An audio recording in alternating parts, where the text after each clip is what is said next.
Estamos estudiando la serie especial titulada El aborto. No matarás, la orden divina de defender la vida. Corresponde estudiar ahora la quinta parte. Es una parte dolorosa. Es difícil para mí hablar de ella y será difícil para usted escuchar, pero es el terrible y doloroso pecado de un aborto inducido. Pero quiero que los niños, quiero que los adolescentes y los jóvenes comprendan estas verdades. Esta es la primera.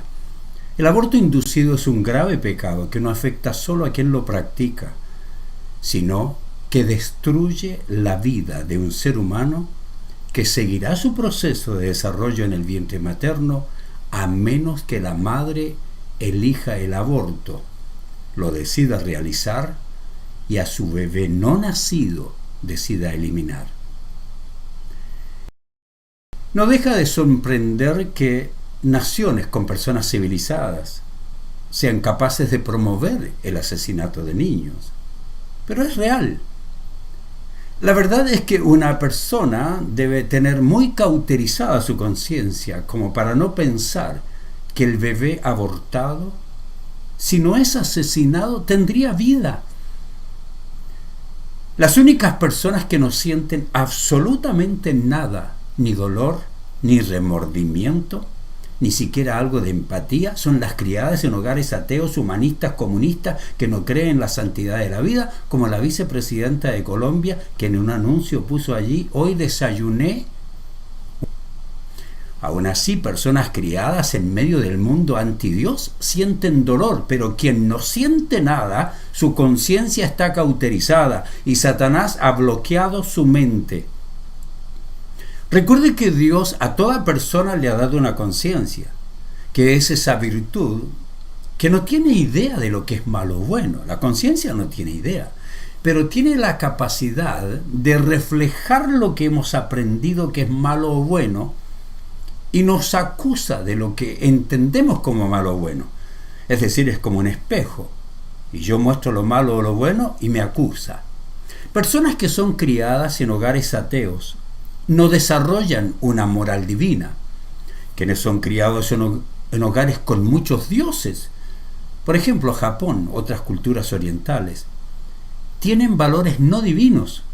Su conciencia solo puede acusarle de los valores que tienen en su mente. Por eso, en la China pueden asesinar a un bebé con más facilidad que personas de la cultura occidental, donde se enseña el Dios de la Biblia. Pero hoy también la mayoría de los católicos y un porcentaje de quienes dicen ser evangélicos viven en la ignorancia espiritual y ya tampoco sienten culpabilidad. Pero es muy interesante saber que aún en una cultura donde el Dios de la Biblia es rechazado y solo creen en dioses paganos como los japoneses, por lo menos tengan algo de conciencia. Japón ha sido uno de los países más agresivos en el campo de aborto durante varios años. Calculan que en Japón, en tal vez los últimos 40 años, se han realizado entre 50 y 60 millones de abortos. ¿Escuchó aquello? Y la realidad muestra que las mujeres han quedado tan traumatizadas emocionalmente que los budistas han erigido templos con el único propósito de tratar el tema de los niños abortados, y erigen templos para conmemorar a lo que ellos llaman bebés de agua, los niños abortados, bebés de agua.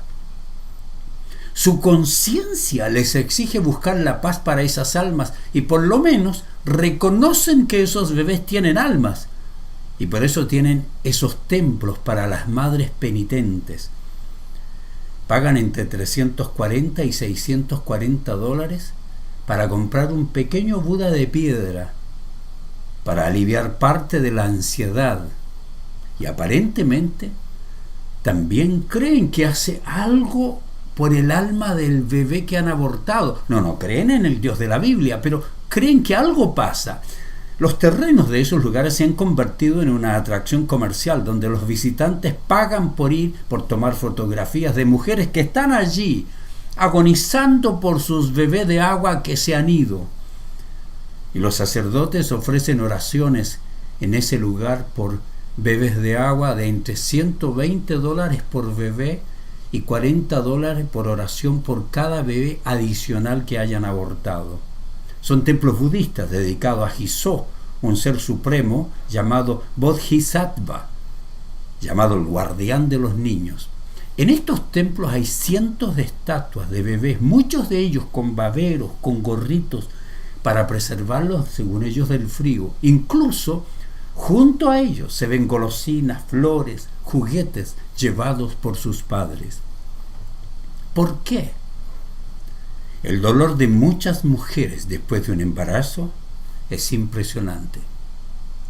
Un estudio financiado por el gobierno de Finlandia muestra que las mujeres que abortan tienen 4 veces más probabilidades de morir al año siguiente que las mujeres que llevan su embarazo a término. Y yo, el día siguiente de estas conferencias, tendré palabras de consuelo. La hipocondría, la depresión, la abstinencia, la culpa, la vergüenza, la dependencia de las drogas y el alcohol, los traumas emocionales graves, son serias consecuencias por las angustias que provocan los abortos en las mujeres que por lo menos tuvieron una religión católica, evangélica y tienen algo de conciencia de Dios. Hablemos del aborto, el rechazo explícito de la Iglesia. La historia del pueblo de Dios, de la Iglesia primitiva y también la Iglesia en la época de la Reforma, demuestra un consistente rechazo al aborto, por ser todo lo contrario a la orden de amar al prójimo como a sí mismo. La orden divina es esa, amar al prójimo como a sí mismo. Trágicamente, el aborto y el infanticidio eran prácticas comunes en la antigüedad, y aunque la palabra aborto no la encontramos en la Biblia, sí encontramos claros principios y verdades que lo prohíben. Tanto el aborto como el infanticidio eran prácticas comunes, especialmente en las culturas paganas, culturas que adoraban a muchos dioses y a quienes presentaban ofrendas, presentaban sacrificios de animales, pero también presentaban sacrificios de niños. Se dice que el primer aborto ocurrió en el antiguo Egipto. Sin embargo, griegos, romanos, egipcios lo practicaban. Los abortos los realizaban los paganos, no los judíos, porque ellos sabían que la vida era sagrada, que la vida la concedía a Dios, y Dios expresamente prohibió a su pueblo que imiten las prácticas paganas. Ellos sabían que debían amar a su prójimo, sabían que el bebé concebido era una persona, era su prójimo, por lo tanto dañar a su prójimo sería violar el segundo mandamiento.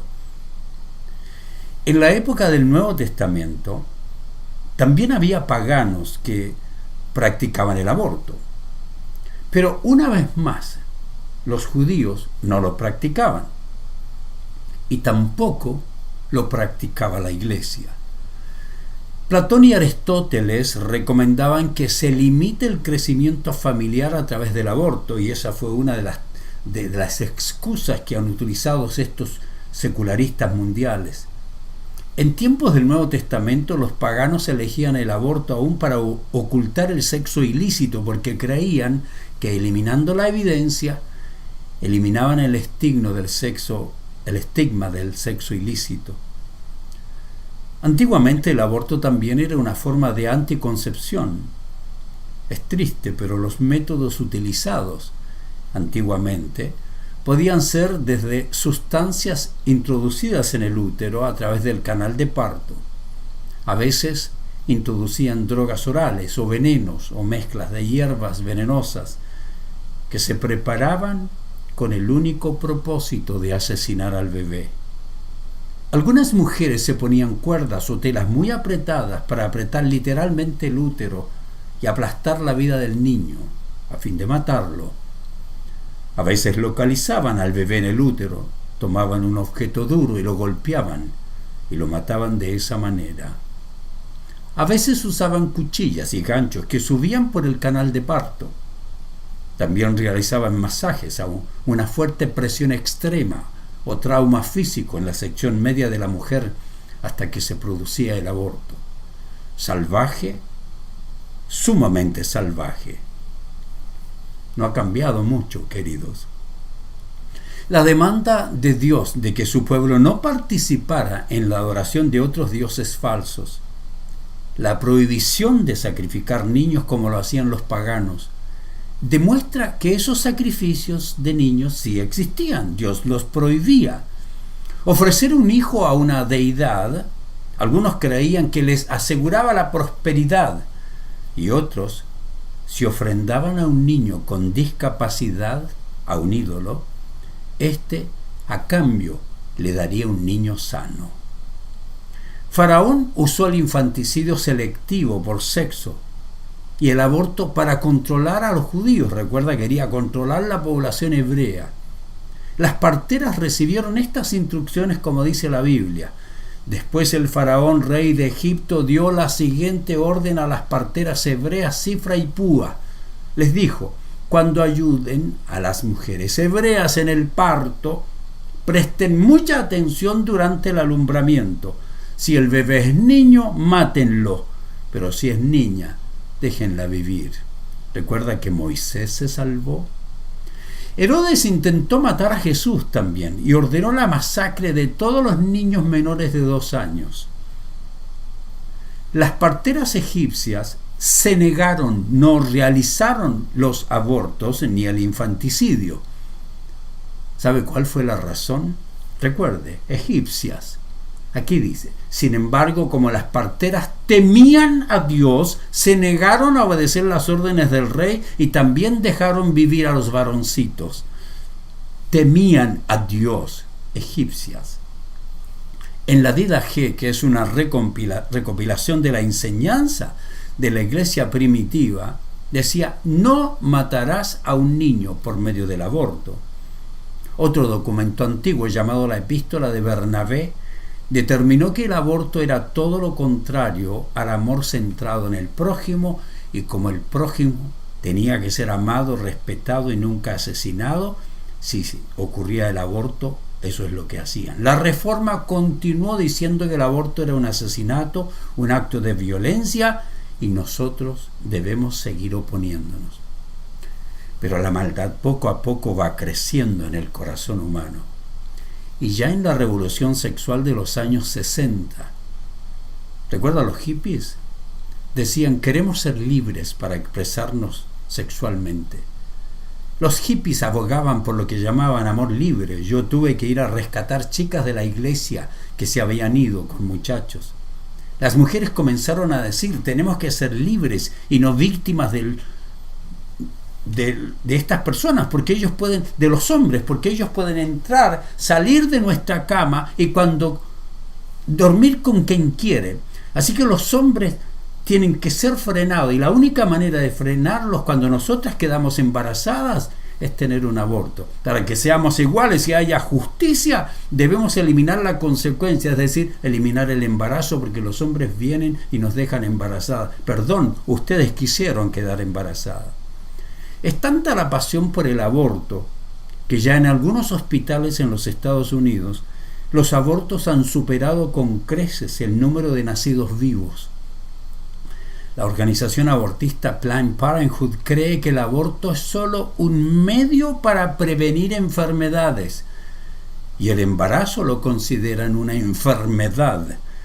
Tal es así que un artículo del Dr. Willard Cates de la Asociación de Médicos de Planned Parenthood, su artículo lo titula "El aborto como tratamiento para el embarazo no deseado", y luego agrega: la segunda enfermedad de transmisión sexual. Pero los cristianos no tenemos derecho a la indiferencia, queridos. Tenemos la obligación de enfrentar el pecado con sabiduría. Es triste que en medio de tantas políticas izquierdistas, comunistas, ateas, haya cristianos que no se paren firme en forma bíblica, con inteligencia, como dijo Jesús: astutos como serpientes y mansos como palomas, porque son los mismos izquierdistas que dicen: Jesús fue en paz. R.C. Sproul escribió algo que realmente impacta sobre cómo nos acomodamos y no insistimos en defender la verdad. Él dice: la resistencia a leyes injustas y las prácticas deshumanizantes pueden ser muy costosas. Quienes se resistieron a las políticas genocidas de Hitler en Alemania a menudo pagaron con sus vidas.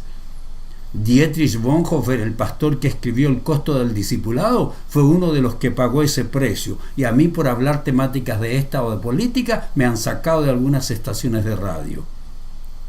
El mundo todavía se horroriza, dice R.C. Sproul, por la realidad del holocausto en la Alemania nazi, pero creo que estamos en medio de un nuevo y más terrible holocausto que muestra la destrucción de 1.5 millones de bebés no nacidos cada año solamente en los Estados Unidos. Agrega R.C. Sproul: esta situación me recuerda las palabras de un pastor de Alemania que fue puesto en prisión por oponerse a Hitler. Martin Niemöller dijo: en Alemania primero vinieron por los comunistas, pero no hablé porque yo no era comunista. Luego vinieron por los judíos, pero yo no hablé porque no era judío. Luego vinieron por los afiliados al sindicato, pero no hablé porque no era uno de ellos. Luego vinieron por los católicos, y no hablé porque yo era protestante. Y luego vinieron por mí, y en ese momento no quedaba nadie que pudiera hablar. Queridos, ¿está hablando usted? ¿Está enseñando esto a sus hijos?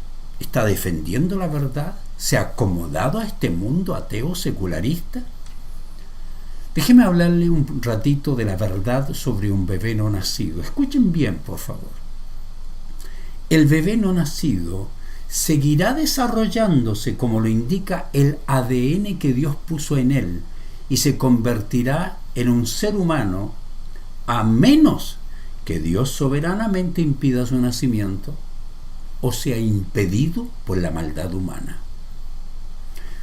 Es muy interesante que en el documental En el útero de National Geographic, el año 2005, ellos concluyen: biológicamente hablando, el desarrollo humano comienza con la fertilización. Según el doctor Paul Ranalli, neurólogo de la Universidad de Toronto, el cerebro del feto tiene la dotación completa de células cerebrales presentes en la edad adulta. ¿Escuchó aquello? Y están listas y esperando recibir señales de dolor del cuerpo, y su actividad eléctrica se puede registrar mediante electroencefalografía estándar.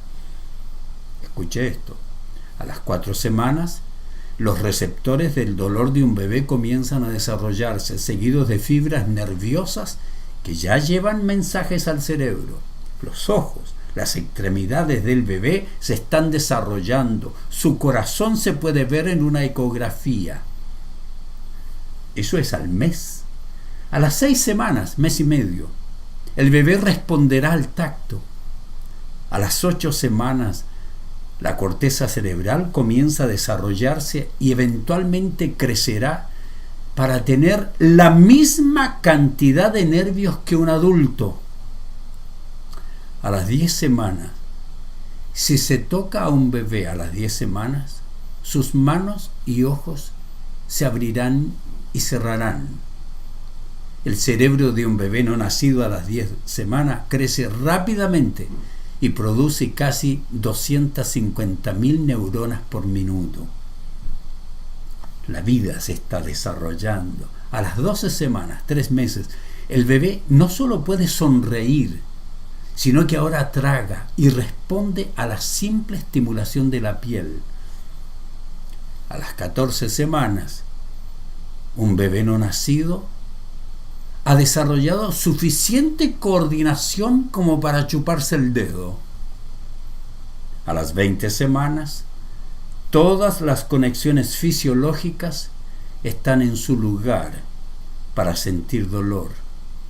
A los 5 meses, hoy en día, un bebé no nacido de tan solo 22 semanas, ¿cierto? Menos de 6 meses, puede sobrevivir fuera del útero.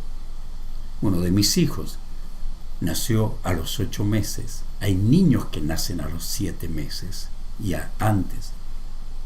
Los abortistas creen que el bebé no es persona, que solo es persona cuando puede hacer ciertas cosas.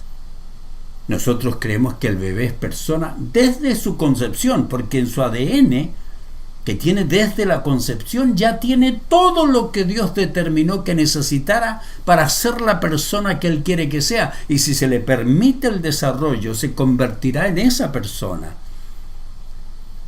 En el video de National Geographic, titulado "En el vientre múltiples", se muestra que los fetos pueden hacer cosas que uno cree que pueden hacer solo las personas totalmente desarrolladas. Interesante. En el documental admiten, mientras van creciendo los gemelos, casi siempre están en contacto, tocando sus manos, caras, pies y gradualmente estando más conscientes de ellos mismos y del otro. Y a esos bebés, desde lo antes posible y aún ahora hasta los 9 meses, los abortistas quieren asesinar. Conclusión.